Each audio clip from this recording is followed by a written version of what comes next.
Hey everybody, welcome back to the PCTV show. I'm Jamie Fugere. I'm Joe Flynn. And I'm Fiona Claude, and what are you doing, Joe?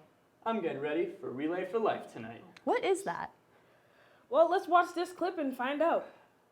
Run that clip. Hi, this is Kate Sullivan for PCTV News. Relay for Life is coming up this Friday, March 27th, and we sat down with Colleges Against Cancer's Alessandra Grata to get the inside scoop.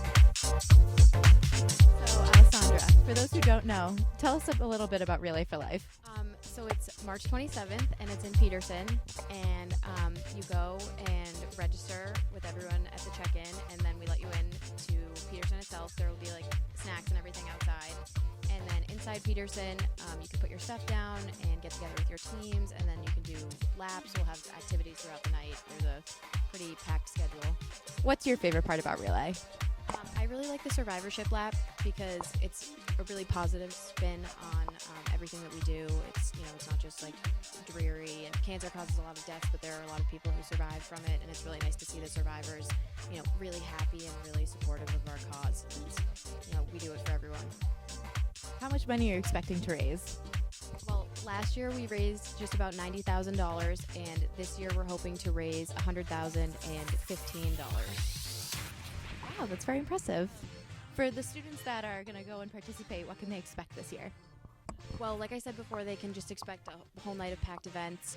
We're going to be having the a cappella clubs performing, and Student Congress is going to do Pie in the Face. There will be head shaving, and people can volunteer and say, I'll shave my head for $300, and then everyone runs up and collects the money, and then we'll shave their head right there.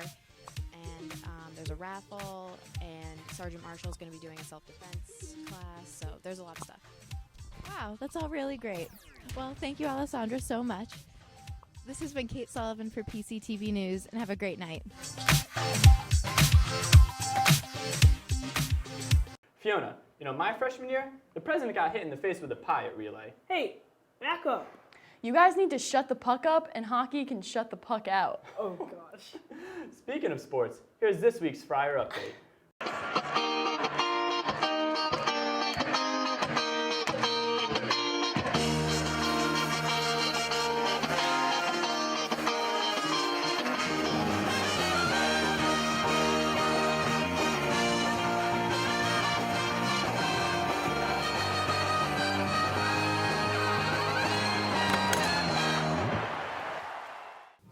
Hi, welcome to Friar Update. I'm Kyle Edmonds.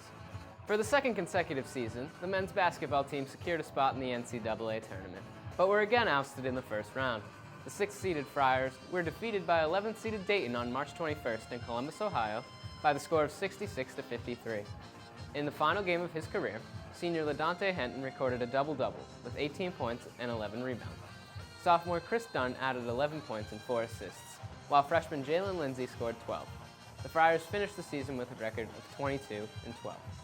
The men's ice hockey team also made the NCAA tournament for the second consecutive year, receiving the final at-large bid of the field. The 4th-seeded Friars will play number 1 seed Miami University of Ohio on Saturday, March 28th at 6:30 p.m. at the Dunkin' Donuts Center. Providence and Miami joined Denver and Boston College in the East Regional. The Friars beat Quinnipiac last season in the opening round of the tournament before losing to eventual national champion Union. The team will be led by junior goaltender John Gillies, who was selected as a Hockey East first-team All-Star, senior captain Ross Maurerman, and Hockey East Defensive Player of the Year, Noel Achari. Thanks for tuning in. I'm Kyle Edmonds. See you next time. Thank you, sports. Okay, Joe, what are you doing now? Playing with my new toy. All right, isn't that a doll? Not a doll, it's an action figure. The entertainment department has some more information about the new toy. Let's hear about it. And that's what I said. You guys want me to shoot again for some dumb magazine? Oh, good evening, my name's Dan. And I'm Jake. And this is the Hardly Serious Show. If you're listening right now for serious news, I'm afraid you're going to be sorely disappointed. Top story this week, toy company Mattel will exploit all your child's darkest secrets this fall with Hello Barbie, a new Wi-Fi connected doll that records children's conversations, collecting information on their likes and dislikes in order to eventually enslave the entire human race.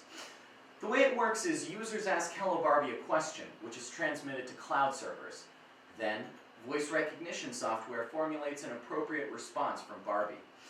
As the software gathers recordings of its users' conversations with Hello Barbie over time, it learns their names, interests, conversational habits, weaknesses, vulnerabilities, violent tendencies, their parents' marital problems, mom's credit card debt, dad's heavy drinking, when the parents go to bed, where the kitchen knives are, things like that.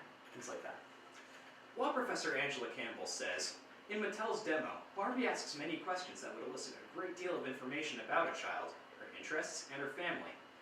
Now, maybe it's just a little paranoid to suggest that tricking your child into telling all of her innermost hopes and desires directly to a toy company sounds a little too Brave New World to you.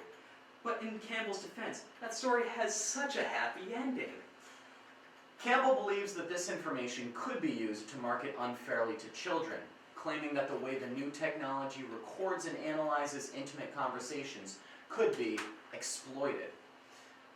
Now, I'm not sure that it's fair to say this could be exploited so much as it will be exploited. And it's not really fair to say that it records and analyzes so much as it creepily spies on your loved ones during all hours of the night. And it's not really fair to say that they're intimate conversations so much as the wrong time for Barbie to make a suggestion for you to buy her boyfriend Hello Ken. The voice recognition software is by a company called ToyTalk, which saves and decodes the content. ToyTalk's privacy page claims that they may use, transcribe, and store such recordings to improve speech recognition and artificial intelligence, and for other research development or internal purposes. Yeah, that just about covers everything. We reserve the right to do the 2 things that you have a problem with, as well as any of the other things you may have a problem with in the future. Those invasions of your privacy are unforeseen at the moment, but we do have the right to do them. ToyTalk has already created a number of paid iOS apps that let children have conversations with a range of creatures, from animals in the zoo to mythical beasts. So it just goes to show, people will hand over all of their most basic, human, inalienable rights as long as they're told to do so by a cute animal face. So that's why the US government is taking a cue from Mattel, and the next State of the Union will not be delivered by the President, but by a large animatronic, Winnie the Pooh. Every time Winnie the Pooh mentions anything related to drone strikes, phone surveillance, or Guantanamo Bay, Pooh goes for a snack and adorably gets his hand stuck in the honey pot. How could you be mad at that? Signing off, I'm Dan. And I'm Jake. And that's the Hardly Serious Show, and this is the Providence College Magazine. Thank you so much for letting us waste your time. Good night. Thanks for watching. I'm Joe Flynn. I'm Jamie Fugere. And I'm Fiona Claude.